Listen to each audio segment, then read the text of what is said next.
The Gina and Matty podcast. Well, speaking of technology, you know how bad I am. Like, you can tell the story. I'm technologically impaired. And that's okay, I don't mind. I quite like that about myself. Yep. Anyway, so I was on Instagram. When I go to bed, I like to just scroll through Instagram looking for cute puppies or something that'll just, put me off to sleep, not be too stressful. Yeah. And I found this weight loss thing. And so if I find cool things, I just take a screenshot and send it to myself to remind myself to look at it tomorrow. Yeah. I didn't realise you can save it. No, You we showed did me the little. We did a little. So on Instagram, tutorial on how to use Instagram this week. Yeah. So you go on right, and then you click on the little three dots. Yep. To save it, right? Yeah. Well, then, yeah.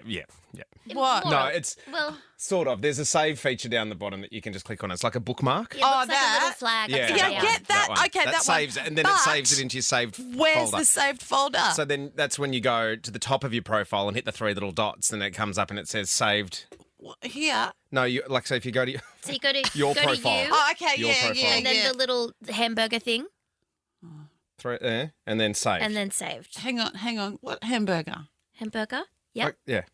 Yep. Burger up the top. Up the top. Those three The lines. 3 lines. Oh, that's not a hamburger. Oh, And okay. then all your things are saved in there and saved. Okay, cool. That's good to know. Well, before I knew that, I used to take screenshots and send myself stuff. So I think Rod was probably on tour with a Whitlam, so I don't know. He wasn't lying next to me. And so I accidentally sent it to him instead of myself. And I went, I didn't mean it for him because it's one from taichi.kungfu.ins something. And it's this guy that teaches you, it says, lose weight all over in one move. Do 100 on an empty stomach in the morning. And then it's this guy doing this, this cross, arms up. And it says thin arms, slim belly, thin ass, slim legs. And I sent it to Rod. What morning. sort of response did you get from that? It's a subtle hint, isn't it? Oh, no, that was an accident. Wasn't meant to send that to you, babe. Sorry. Yeah, right. Yeah, sorry, Roddy. Gina and Matty. One of those days where it's pretty hectic in my joint. So we got so I got 3 kids. 2 of them do swimming lessons on a Monday. The Yeah. other does soccer training. Soccer training was cancelled because the fields were closed, but we Oh, still went yeah. anyway. I was like, stuff it. Break the rules. You went, the whole team, or just you? No, a few of the boys. Like, let's just go down there and kick the ball around because it's really sad. Like, a lot of their sport's been washed out It's this tough on winter. kids. And, like, you tell them again, well, they didn't play on the weekend, and you go tell him the training's cancelled. And he's like, oh, my God. So, anyway, I did that. But before that, I had to do the school pickup. So, Bella went and did the primary school. I went to the preschool, pick up Stevie. I always love picking up Stevie. She's always very excited to see her. The other 2 couldn't care less. It's like, how's your day? Good? What'd you do? Can't remember. Great. Stevie, full of information. Runs to you, gives you a hug when she turns up. Hey, Dada. And I'm like, hey, okay, great. So collect all the stuff, get the lunchbox together, get a drink bottle, put it in the bag. Teacher goes, oh, Matt, can I just have a word? Uh-oh. And I was like, oh, no. What's she done? Okay. Yep, no worries. And then she's like, Steve, you just want to go play over there for a sec? Yeah, okay. Just need to, there was an incident this morning. And I'm like, oh, what? And she's like, yeah, with another parent. Oh, wow. And I was like, oh, what happened? She goes, well, she did kick another girl in the stomach, but that was an accident. She was trying to kick the ball and then that caused some tears. Oh. So if she talks to you about kicking someone in the stomach, that was a complete accident. Yeah. Don't think she's been kicking kids. And I was like, oh, okay. So, Goodness. so if that's not the problem, then where are we going with this next bit? So this morning, one of the other parents, a dad, was dropping off their kid, and the girl started playing with him, and they started wrestling, and they were playing, and I was like, okay, yeah. And then all of a sudden, I knew exactly where this was going to go. They were getting a little bit rough, and then Stevie has accidentally hit the dad when they were wrestling. Not too hard, but just sort of bumped him. And it's where she bumped him that was kind of the problem, because then she proceeded to yell out really loudly, oh, oops, I just hit you in the penis. Oh, Oh, my God. And I knew. I knew it was going to be the P word because she just thinks it's hilarious saying that It's word. the real word, though. Well, that's what we at home, and Bella and I had that conversation last night. Should we have been doing nicknames for it? Should we have been calling it a doodle? Should we have been calling it well, whatever. But we're very clinical. It's a penis and it's a vagina. That's the way it rolls in our house. So she's using the right term. But then that poor dad was apparently just absolutely horrified because it's hard. This is the thing, being a dad and you're in the playground, you're in that environment, you're playing with your kids, and then there's always that other kid that sees you playing with your kids, like, I'm a dinosaur, and then they want to join in the game as well, and you can't. You can't really play because it's like there's that stranger danger thing. Weird, There's so many. It's really weird. So this dad's wrestling with his kid. Stevie comes along. She starts joining in. Then she's hit him in the penis. Then she yells out that she's hit him in the penis. And now we're having to. She's like, can you just have a talk to Stevie about maybe not using that language or well, and I was like, well, she was just. It was more, and I said, so what happened? She goes, I just bumped him in the penis, and it was an apology. I was just like, oh my gosh, I hit you there. So I'm going to have to see that dad this afternoon. Oh, no. I'm so sorry about my daughter punching you in the nuts. Just pretend she's not yours. Actually, you know what? I'm busy this afternoon. Bella, can you go pick up Stevie? Great. Gina and Maddie. Now, we all know that Susie Thompson is one of the best journalists in the country. She's our newsreader. You hear her at the top and the bottom of the hours here on Star 104.5. But sometimes there's some news that Suze doesn't use. So that's why I bring you this. Oh, so close. The news that Suze doesn't use. Excuse me. All right, let's kick it off with some more serious stuff. People accused of serious domestic violence offences will either be kept on remand or be slapped with electronic monitoring devices in a suite of bail reforms proposed by the New South Wales government. Now, this has been a hot topic for the last couple of weeks.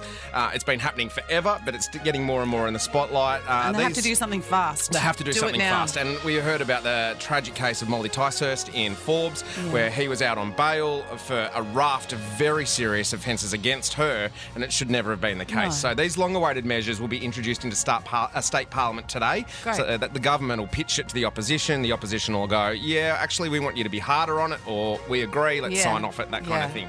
So the way it works is it'll reverse the presumption of bail for alleged offenders who commit serious DV offences against intimate partners. So the way I understand it is before, it was like you had to prove why they shouldn't get bail. Now you have to prove why they should get bail. Great. So that's kind of the switch there. And these crimes include sexual assault, strangulation with intent to commit another offence, kidnapping against intimate partners, and the strengthened bail test will now also apply to coercive control offences, which will become a criminal offence from July 1. So things are happening in that space. More needs to be done, but that's the government sort of putting some new laws into gear.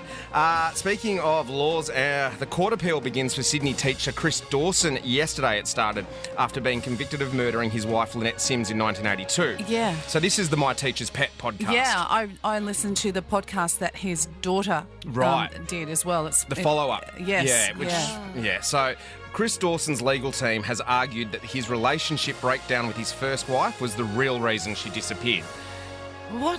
It's happening in the courts at the moment, so we can't obviously say too much. They've mounted an appeal against his murder conviction based on 5 grounds, and the appeal is expected to run for the next 3 days. How do they do that? There's already been podcasts written about it, and there's so much information out there in the public. So it's a judge only.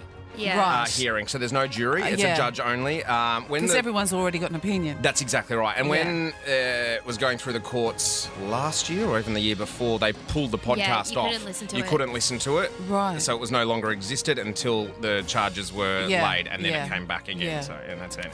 Let's change gears. The NRL has opened an investigation into whether Newcastle has breached the salary cap due to a third-party deal involving superstar Kalen Ponga. The Sydney Morning Herald is reporting the NRL met with Knights officials and the fullback's dad, Andre, late last week. The NRL is aware of the matter and is reviewing it. There's concerns about third-party deals, and his son is owed a 6-figure amount from a registered third party, which was signed off by the NRL in 2020. So third-party deals are a little confusing, but you get your salary cap. That's what you're allowed to spend on your team. Yes. And then there's other ways that players can make money, but they have to be approved by the NRL and the club.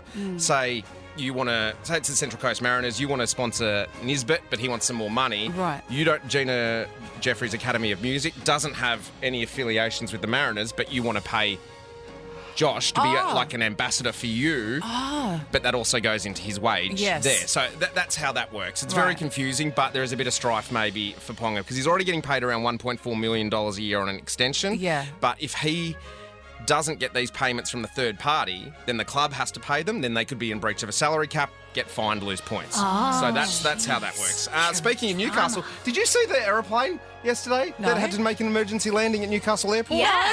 I didn't see that. Yeah. It was circling for like 4 hours because its landing gear had failed. Could you imagine Being on a that plane? Where was it coming from and going to? Too many questions, Gina Jeffries.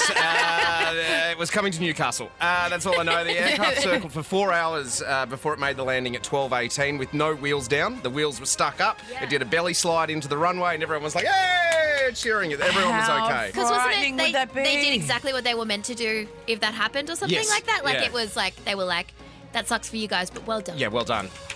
Props to the pilot for managing that. Yeah. Oh, that would be so frightening. Taylor Swift fans are outraged after a photo has emerged of a baby lying on the floor of the star's Paris show. I know, I saw that, but I did didn't see see what actually happened. So why? What? Well, in the picture, the young child appears to be lying on a feathered jacket and is placed at the feet of an adult, assumed to be the parent or guardian, in the standing section, like in the mosh pit. Although there's no real moshing going on at a Taylor Swift concert. You can probably get a some. lot of jumping and dancing, stomping though.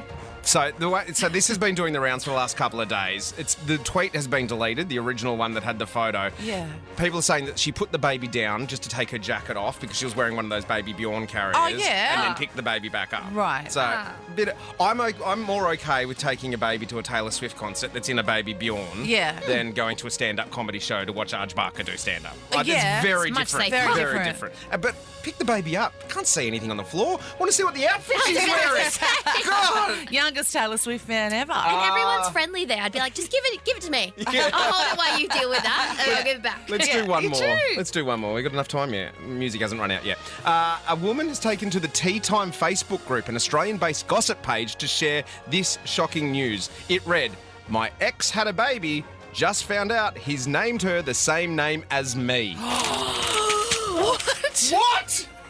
Oh my God, no way. So many questions. His new wife mustn't know that's the name Well, that's of the his thing. ex-wife. Does she know? How Or long were they ex. together? Like what? So, That's I weird. went a little bit deeper. Right? They were together for 4 years. Oh. They were engaged, and her name is Freya. Like it's not even It's not even a common it's not a name. common name. It's not Olivia or Could something. you imagine? It's very Adam Levine. Remember he did that? Oh, that's so He weird. messaged. Did he? Yeah. Yeah. This his like little side piece. But no, he just asked permission. Would If- you have a yeah. problem if I named my daughter after you? And that was to the mistress. to the mistress. Well, I'm sure the wife has a problem. A big Once problem. she found out, yes. Yeah. That is the news that Suze didn't use for Tuesday, the 14th of May. The Gina and Matty Podcast. For more great comedy shows like this, head to novapodcast.com.au.